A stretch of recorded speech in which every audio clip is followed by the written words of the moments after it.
안녕하세요. 원탁국어 김선생입니다. 자, 오늘 수업은 독서 1권 요약하기 실전 연습 11에서 15회 해보겠습니다. 자, 우리가 요약을 하는 이유는 독서 지문을 한 번에 빠르고 정확하게 해석하기 위한 것입니다. 자, 요약하는 방법을 모르실 경우에는 원탁국어 1권 독서편 파트 1 지문 어떻게 해석할 것인가 37에서 79페이지 참고하시면 됩니다. 자, 우리가 독서 지문이 힘든 이유는 지문의 길이가 길고 내용이 복잡하기 때문이고요. 또 하나는 문제가 무엇을 묻는지 구분하지 않고 감으로 풀기 때문이에요. 독서 문제는 내용 문제, 구조 문제, 보기 문제 이런 식으로 구분이 되는데 그 문제 유형을 구분하지 않고 풀기 때문이거든요. 그럼 해결하는 방법은 내용 일치 문제의 선지를 먼저 읽으시고 그래서 지문에 대한 정보를 얻고 가시는 거예요. 그리고 선지를 활용해서 지문을 이해하시면 빨라지겠죠. 그죠? 그다음에 문단별로 중요한 내용들은 스스로 문장으로 써보세요. 당분간은. 그 다음에 요약한 내용을 보고 서론, 본론, 결론 나누는 걸 구조 파악이라고 그러는데 서론, 본론, 결론을 나누고 주제를 찾으세요. 그리고 문제를 풀면은 내용 문제나 구조 문제가 수월하게 풀릴 겁니다. 자, 동영상 청취회는 여러분들이 지문을 해석하시거나 문제를 풀 때 적용해 보시기 바랍니다. 요약하기 11회 해보겠습니다. 자, 이 글 전체는 선비에 대한 얘기인데요. 자, 한 번만 읽어볼게요. 선비는 관직에 나가면 방위전까지 오를 수 있는 가능성이 있고 혹은 산속에 응가하고 있더라도 유계도를 강론하고 밝히고 수호하는 임무를 지닌다라고 돼 있죠. 그럼 글 전체의 중심 화제는 선비의 임무인데요. 여기 관직에 나가는 것과 공부를 해서 유기의도를 어떻게 돼? 밝히고 수호하는 임무라고 돼 있죠. 그럼 정리하면 선비의 임무, 관직과 공부다 이렇게 정리하시면 되는 거고. 자, 그럼 얘가 중심화되면은 그 나다라 문단은 다 뭘로 관직 아니면 공부에 대한 얘기로 갈 수밖에 없다는 거예요. 자, 소학에서 한 인간의 성장 과정을 선비의 생애를 보여주고 있다라고 됐죠. 10세가 되면 20세가 되면 30세가 되면 40세가 되면 70세가 되면 요 10세부터 70세까지 어떻게 과정을 설명하고 그래서 선비는 학문과 수련으로 어떻게 형성된다라고 돼 있죠. 그죠? 그럼 선비는 공부하는 생애를 사는 사람이다. 그러면은 관직 공부 중에 공부에 대한 이야기가 먼저 나온 거네요. 그죠?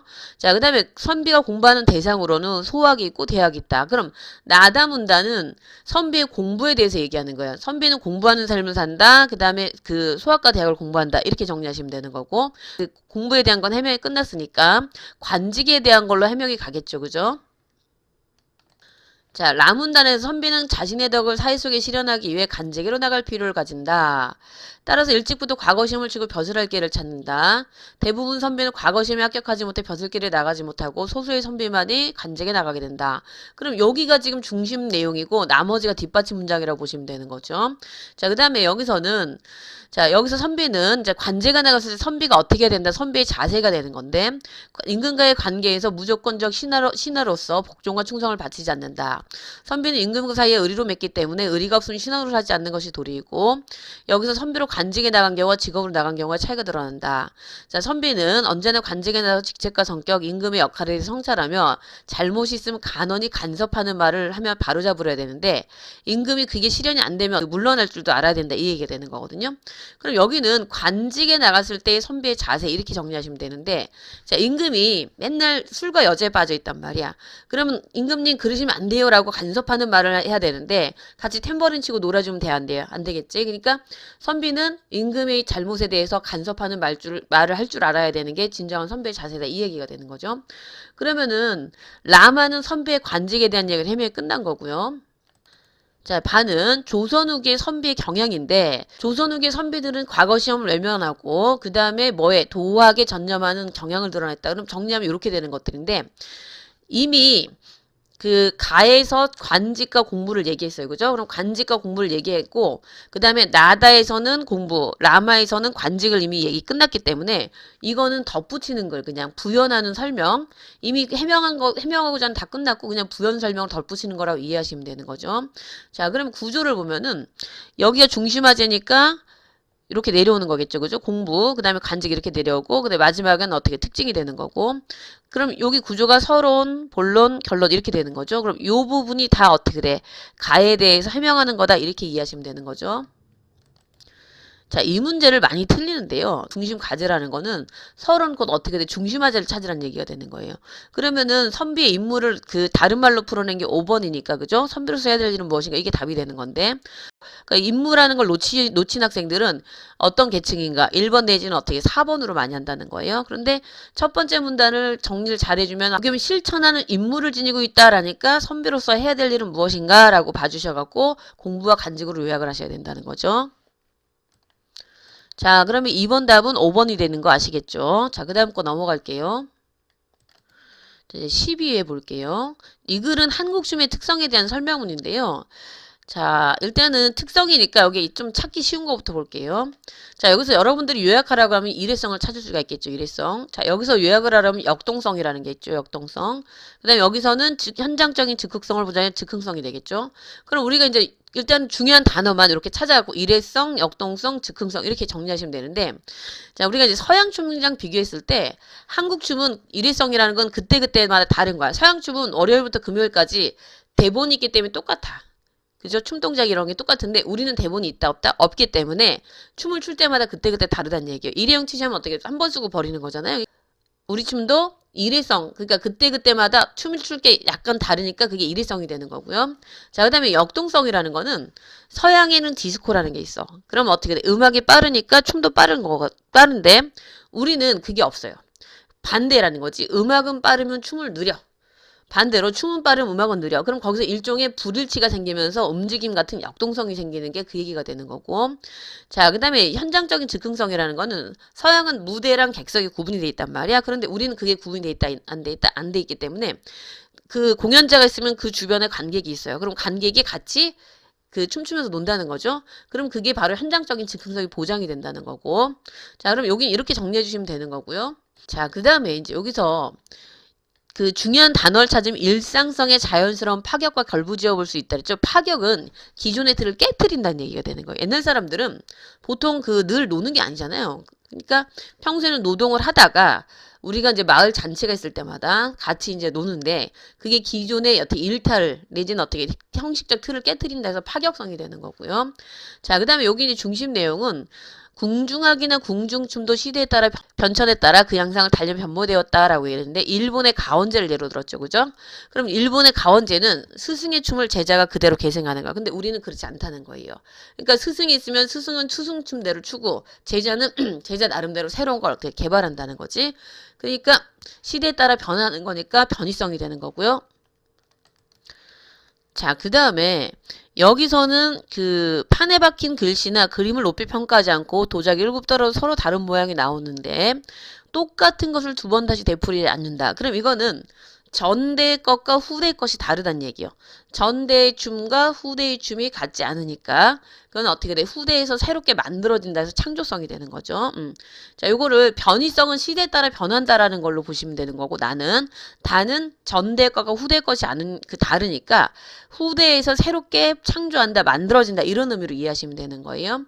자, 그럼 전체적으로 파격성, 변이성, 창조성, 그 다음에 일회성, 역동성, 즉흥성 이렇게 이해하시면 되는 거고요.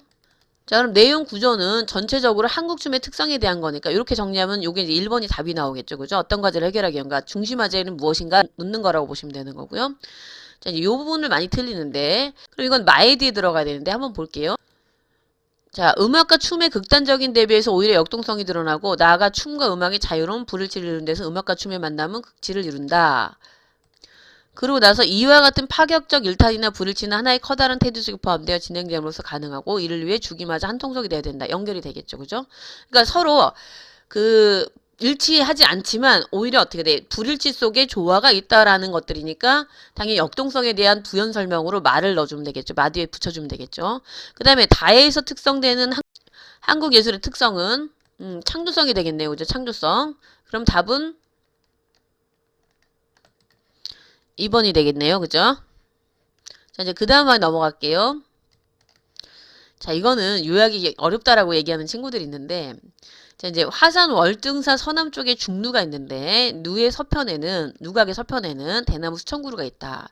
후면으로 둘러져 있고 노승인 대선우가 이를 좋아했고 그래서 손님들을 모아놓고 대의 좋은 점을 얘기해 주세요라고 돼 있죠. 그죠? 이런 경우는 그냥 대나무의 좋은 점 이렇게 해도 되고요. 화산 월등사 이제 장소나 시간 이런 걸 뽑아내시면 되는 거예요. 화산 월등사 중루의 대나무에 대해서 이야기하겠다. 그럼 중심화제는 대나무에 대한 얘기가 되는 거고요. 자, 그 다음에 이제 어떤 이가 말했다. 죽수는 식품으로 좋다. 그래서 앞부분을 요약하는 친구들도 있고 대의 맛이란 이런 것입니다. 뒷부분을 요약하는 친구들인데 식품으로 좋다 이렇게 해도 상관없고 맛 이렇게 해도 상관없습니다. 자, 근데 선생님은 뒤를 요약해 볼게요. 그럼 쭉 읽고 여기가 뒷받침 문장이면 여기가 주제문이 되는 거죠. 대의 목재란 그런 것입니다. 근데 어떤 이가 말했다. 그럼 요 부분이 쭉 뒷받침 문장이고 운치란 이런 것입니다. 그럼 여기 주제문이 되는 거고요. 자, 어떤 이가 말했다. 좀 앞부분이 다 뒷받침 문장이 되면 여기가 어떻게 주제문이 되는 거지. 지조란 이런 것이다. 자, 그 다음에 시경함이라는 사유를 말했는데 그 맛이나 제목 혹은 운치로서 지조로 대를 좋아한다면은 이는 것만 알고 알맹이는 버린 것이다. 곧 대나무가 처음 자랄 때 쑥 빼어나는 선천적으로 깨달은 사람의 능력이 발전하고 이 대가 늙을수록 단단해지는 것은 후천적으로 노력한 사람의 힘이 증진하는 것이다. 대가 그 속이 빈 것으로 사람의 성품이 공허한 것으로 볼 수 있고 고든 것은 실상을 이야기할 수 있다. 뿌리가 용으로 변한 것은 부처님이 될 수 있는 비유가 되며 죽실로 봉을 먹인 남에게 유익하는 것이다. 이게 따르는 것보다 우리가 흔히 알고 있는 얘기보다 이게 훨씬 더 깊이 있는 거죠. 그죠? 대나무의 특성을 나름대로 시경함이라는 사람이 제대로 해석한 거란 말이에요.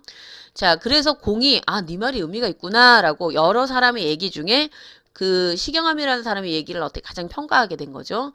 그럼 정리를 해보면은 이런 거예요. 화산 월등사 중루의 죽인데 맛, 목재, 운치, 지조는 일종의 어떻게 비교를 하기 위한 거야. 누구나 다 아는 보편적인 특성을 비교하기 위한 거고 하고 싶은 핵심은 이거예요. 보통 이런 경우는 약간 수필처럼 돼 있는데 서론, 본론, 결론인데 이 본론 부분이 그 다른 대나무의 특성에 대해서 설명을 하고 난 다음에 하고자 하는 핵심을 뒤에다 배치하는 경우가 많은데 이게 대화 형식이지만 이게 핵심이다 이렇게 이해하고 넘어가시면 됩니다. 자, 14에 가볼게요. 자, 이 글은 한국 언론의 문제점에 대한 건데요. 언론의 생명은 다양성이다. 모든 언론들이 다 한 목소리 진리를 말할 수 있다면 더욱 바랄 게 없겠지만 현실적으로 불가능하다.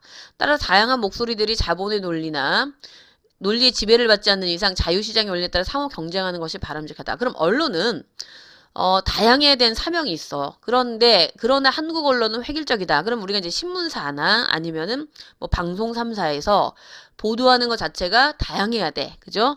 이게 언론의 사명으로 보는 거고. 그런데 한국 언론은 획일적인 게 문제야. 만약에 한국 언론의 획일성 이렇게만 요약하면은 이게 문제가 되는지 안 되는지 모르겠죠. 그러니까 언론은 다양해야 함에도 불구하고 우리 언론은 획일적인 게 문제다. 이렇게 양쪽 다 요약해 주시면 좋다는 거예요. 보통 A 그러나 B일 때는 뒷부분을 요약하는데 여기에서는 양쪽 다 같이 요약해 주는 게 훨씬 더 효율적이다. 이렇게 이해하시면 되는 거고요. 자, 그럼 한국 언론의 문제점 첫 번째는 획일적이다. 두 번째는 우리 언론은 사실과 의견 구분에 투철하지 못하다. 그럼 보통 기자들이 보도를 할 때 두 가지 방식이 있는데 사실 보도가 있고 의견 보도가 있는 거야. 사실은 실제 있는 걸 그대로 얘기하는 거야. 어느 도로에서 교통사고가 몇 중 추돌이 났는데 사고의 원인은 뭐고 그래서 몇 명이 죽었고 몇 명이 다쳤다. 이런 식으로 사실을 보도해야 될 때 기자들이 의견을 보도하는 거야. 의견 보도라는 건 자기 의견을 집어넣는 걸 얘기하는 건데 반대로 의견을 보도할 때는 사실을 보도한다는 거예요. 어느 회사에 어느 고등학교에 뭐 납품 비리가 있었다. 그래 우리는 이걸 조사해야 된다. 이렇게 의견을 개진할 때는 사실을 보도하고 사실 보도할 때 의견을 개진한다는 거고 그다음에 양비론이 좀 어려운데 자, 언론의 양비론은 양쪽 다 잘못됐다는 얘기예요. 언론 자유가 보장되지 않았던 시절에 정착된 관행이지만 최근의 양비론 주로 상업적인 계산의 산물이다. 자, 놀랍게도 우리 언론은 모든 종류의 독자를 다 만족시키겠다는 야심을 갖고 있고 그런 야심으로 인해 독자들을 불편하게 만들지 일부러 정치적 판단을 엄격히 자제하고 있다. 자, 예전에 여당이 있고 야당이 있단 말이에요. 그럼 여당에서 어떤 정책을 발표를 해. 그럼 야당에선 반대 정책을 내겠지. 그런데 이제 신문사에서 여당 편을 들면은 야당한테 찍히겠지. 반대로 야당 편을 들면 여당한테 찍히고 그러면은 무슨 일이 벌어져? 양쪽 다한테 찍히지니까 그렇지 않으려고 양쪽 다 B자가 아닐 B자야. 양쪽 다 잘못됐다. 양시로는 뭐냐면 양쪽 다 옳을 시자야. 우리가 시시비비할 때 옳고 그름을 가린댔죠. 그러니까 양시로는 양쪽 다 옳다. 양비로는 양쪽 다 잘못됐다. 그러면 봐봐. 제일 큰 문제가 신문사들은 누가 옳고 그른 걸 판단을 해줘야 되는데 독자들은 어떻게 돼? 양쪽 다 잘못했다고 하니까 헷갈리겠지. 아, 그럼 바람직하다, 바람직하지 못하다, 바람직하지 못하다 이 얘기가 되는 거예요. 자, 그 다음에 언론은 매체들 간의 상호 견제와 비판이 있는 것이 바람직하다. 어느 신문사가 이제 신문사가 세 군데가 있는데 A라는 신문사가 비리를 저질렀어. 그럼 B라는 신문사가 얘네 문제 있으니까 조사해야 된다라고 해야 되는데 서로갖고 먼지 안 나는 사람 있어요? 없겠죠. 그죠? 그러니까 서로 잘못이 있지만 서로 조용히 넘어간다. 그래서 우리 언론 놀랍게도 상호 비판을 금기시하고 있다. 그죠? 그러니까 상호 비판이 없는 우리 언론 이렇게 정리하시면 되는 거고. 자, 그러니까 일종의 이것도 권력으로 생각하니까 권위주의적 성향이 강하다는 얘기가 되는 거죠. 어느 모 회사에서 공장에서 실수로 폐수를 내보냈어요. 그럼 이제 기자가 사진을 찍고서 이거 내보낼까요 말까 이렇게 얘기를 한단 말이야. 그럼 이제 내보내지 마세요. 뭐 그래서 뒷돈 주면서 그제 거래를 하면서 안 내보내고 그런 일들이 많겠죠. 그죠? 일종의 권력으로 보니까 권위주의 성향이 강하다 이런 얘기 되는 거고 또 그러다 보니까 촌지란 뒷돈도 주고받는 거예요. 촌지가 뒷돈 주고받는 거 아시죠? 그죠? 뇌물 같은 거. 그러니까 우리 사회는 어떻게 아직도 촌지를 거절할 수 있는 실정이 안 되고 있다 이 얘기를 하는 거고 그럼 촌지를 거절할 수 있는 실정을 만들어야 된다 이렇게 되는 거고요. 자, 그럼 정리하면은 우리 언론의 문제점 이렇게 정리가 되겠죠. 그죠? 자, 그럼 문제를 한번 풀어볼게요. 자, 여기서는 문제가 내용일치 문제가 아니고 필자의 생각. 신문마다 사건을 보도하는 시각이 달라나. 이거 첫 번째 문단에 있죠. 우리 언론의 사명에 대한 얘기고. 자, 언론은 정부의 권위주의에 대해 비판해야 된다. 자, 당연히 언론은 정부가 잘못하면 비판해야 되는 게 맞는데 언론은 지금도 우리의 권위주의에서 비판하를 아끼지 않은 자신의 권위에 침묵하고 있다라고 돼 있죠. 그죠? 3번이 지금 답이겠죠. 그죠? 언론은 모든 종류의 독자를 다 만족시킬 노력한다. 이거 잘못된 거죠. 여기 보면 우리 언론은 모든 종류의 독자를 다 만족시키지 야심을 갖고 있고 그런 야심으로 행여 독자들을 불편하게 만들 정치적 판단을 엄격히 자제하고 있댔죠. 양비론을 남용하는 거는 지금 잘못됐다라고 비판하는 건데 모든 종류의 독자를 만족시키려면 된다 안 된다? 안 된다. 이거 잘못된 얘기죠. 글쓴이의 생각이니까. 그죠? 자, 그 다음에 민주적인 여론이 형성되려면 상호 견제 비판이 있어야 된다. 여기 뭐 상호 견제 비판이가 자신 바람직하다라고 했어요. 필자가 생각하는 건 맞고요. 언론 매체의 경영진들은 기자들이 촌지를 거절할 수 있는 취재 여건을 마련해야 된다. 여기 보면 언론 매체의 경영진들이 기자들의 마땅히 지불할 취재비를 제대로 지불하지 않고 촌지 수수로 척결하겠다는 의지를 표명하지 않았다는 점에서 공범이라는 점은 짚고 넘어가야 된다. 이걸 봤을 때는 당연히 경영진들이 그 촌지를 받지 않을 수 있는 어떻게 상황을 만들어줘야 되는데 그렇지 못하기 때문에 문제다라고 얘기하는 거니까 5번도 맞겠죠. 자, 그럼 여기에 답은 3번이 되는 거죠. 자, 그 다음 거 넘어갈게요. 15회는 고대 중국의 예술에 대한 얘기인데요. 자, 우리가 지문을 요약하기 전에 문제를 한번 먼저 읽고 가볼게요. 그리스보다 로마 시대의 신분 사열이 확연했다. 고대 중국에서 음악가는 신분적으로 안정된 직업이었다. 로마 시대 음악가는 귀족을 존재했던 사람이다. 고대 그리스에서도 광연한 앙상블을 오케스트라고 명명했다. 오케스트라는 춤추다라는 의미를 지닌 오케스트라 예술이랬다. 아, 그러면은 지금 보면은 고대 중국의 음악가에 대한 얘기고 로마 시대, 그리스 시대, 그죠? 그 다음에 이제 그 그리스랑 로마 시대. 자, 그러면 전체적으로 뭐 고대 그리스와 로마 시대의 음악에 대한 얘기구나라는 것도 우리가 알 수 있고 이런 거죠. 오케스트라는 말이 춤추다라는 의미에서 오케스트라에 유리했다. 이런 것들 알고 가시면 되죠.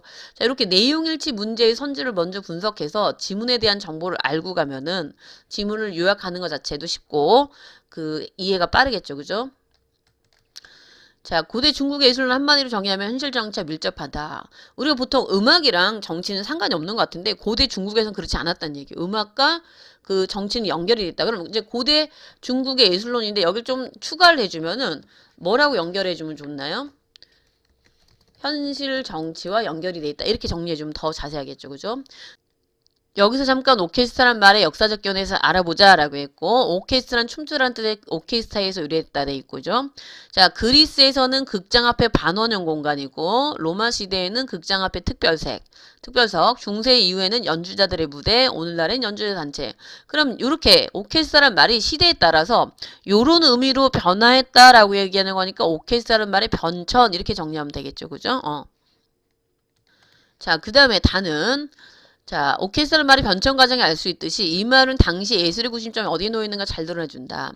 고대 그리스는 모든 사람이 참여한 무대가 오케스트라였다. 그리스는 민주주의가 도태한대잖아요. 그러니까 모두가 광장에 모여서 평등하게 토론하고 논의를 했단 말이야. 그럼 음악도 모두가 같이 즐겼다는 얘기가 되는 거고. 근데 반대로 로마는 지배층이 있고 피지배층이 있죠. 왕이 있고 귀족층이 있고 농노가 있잖아요. 그러면은 여기서 그걸 즐기는 사람 누구겠니? 귀족이나 왕이겠죠. 그죠? 그러니까 지배와 피지배 서열이 확연해진 로마에서는 귀족들의 특별석을 의미하는 거고. 자, 그 다음에 이 음악이 예술가의 손에 들어온 뒤부터는 무대 악단, 오늘날에는 관현악 앙상블. 그럼 자, 봐봐요. 나랑 다랑 연결이 돼 있는데 나에서 말이 이렇게 바뀐 것처럼 이 말이 바뀌면서 시대적 의미가 이런 식으로 바뀌어갔다 이렇게 얘기를 해주면 되는 거겠죠. 그죠? 말의 뜻이 바뀌고 시대적 의미도 이런 식으로 바뀐다. 그러니까 예를 들면 그리스에서는 모두가 참여한 무대, 로마에서는 귀족의 특별석, 그 다음에 중세 이후에는 악단, 오늘날 관현악 앙상블 이런 식으로 사회적 의미가 변해갔다 이렇게 이해하시면 되는 거죠. 자, 그 다음에 라문다는 자, 이제 관현악 앙상블 얘기가 나왔으니까 관현악 앙상블 구조를 띈 최초의 오케스트라는 말이 이미 고대 그리스에서 있었다라고 정리해 주시면 되는 거고. 자, 이제 다시 서론이랑 연결이 되는 거예요. 고대 그리스에서도 음악가들은 마찬가지 대접을 받았다. 특히 자, 중국에서는 일찍부터 다양하게 큰 규모의 오케스트라가 발전했고 중국의 역사는 한족과 변방 이민족 사이의 다툼과 융합이 반복된 역사다. 한족은 변방 이민족을 정복하여 그 나라 악사를 데려와 오케스트라에 편입시켰고 고대 중국의 오케스트라 한족의 영광과 군주의 권력의 상징으로 삼았다. 자, 그럼 무슨 얘기냐면은 우리가 좀 이거를 이해를 해볼게요.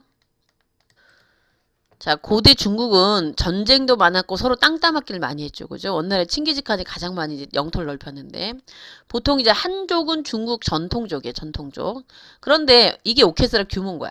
이제 주변에 변방 이민족들이 A민족, B민족, C민족이 있는데 그러면은 한족은 내가 전통족인데 C가 오케스트라 규모가 제일 커. 그럼 한족이 자존심 상하겠지.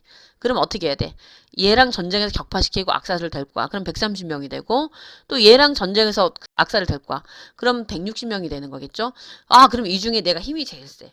그러니까 오케스트라 규모가 얼마나 큰가에 따라서 왕의 권력과 영광이 좌우됐다는 얘기가 되는 거예요.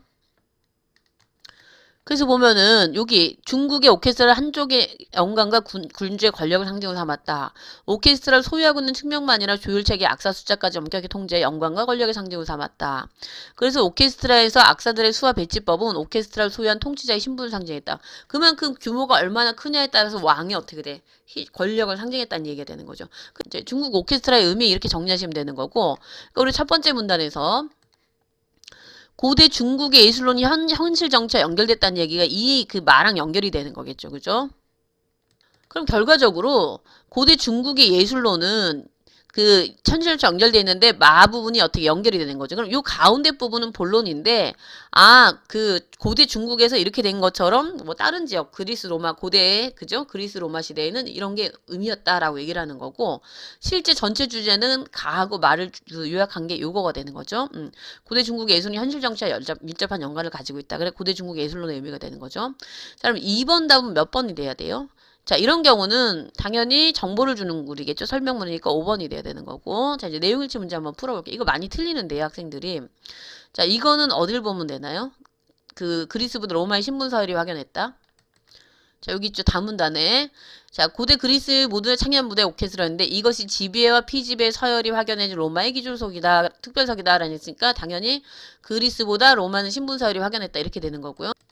자, 그 다음에 고대 중국과 음악가는 신분적으로 안정된 직업이었다. 이걸 잘 못 찾는 경우가 많은데요. 여기 일상적으로 음악 교육을 받을 수 있을 만큼 안정된 신분이었다. 그럼 고대 그리스의 오케스트라에 대한 설명인데 그럼 그리스의 음악가들은 안정된 신분이었는데 고대 중국에서도 음악가들은 마찬가지 대접을 받았다. 그러니까 연결이 되겠죠. 그죠? 고대 중국의 음악가들도 역시 안정된 신분이었다. 자, 그 다음에 로마 시대의 음악가는 귀족을 존재했던 사람이다. 자, 로마 시대인 정치를 주름잡던 언론들이 극장 앞에 특별석을 의미했고, 그죠? 이게 로마 시대에선 귀족의 특별석이니까. 이거 3번 맞는 얘기가 되는 거고. 자, 이제 답이 4번인데, 고대 그리스의 관여당 앙상블 오케스트라 명명했다라는 거는 이름 붙였다는 얘기인데, 그죠? 그리스에서 오케스트라는 극장 앞 반원형 공간을 가리키는 말이라고 했죠. 그죠? 그럼 고대 그리스 오케스트라는 극장 앞에 반원형 공간을 가리키는 말인데 지금 4번에서 관현악 앙상블 오케스트라로 명명했다 그러면 돼요? 안 돼요? 안 되겠죠. 그죠? 고대 그리스는 관현악 앙상블이 아니죠. 관현악 앙상블은 오늘날의 그 오케스트라를 얘기하는 거죠. 자, 5번은 춤추다라는 의미 오케스트라에 유래했다. 나의 첫 번째 줄 있죠. 오케스트라는 춤추다라는 뜻의 그리스어인 오케스트라에 유래했다. 맞죠? 그죠? 자, 그럼 3번 답은 몇 번이 되겠나요? 4번이 되겠죠. 그죠?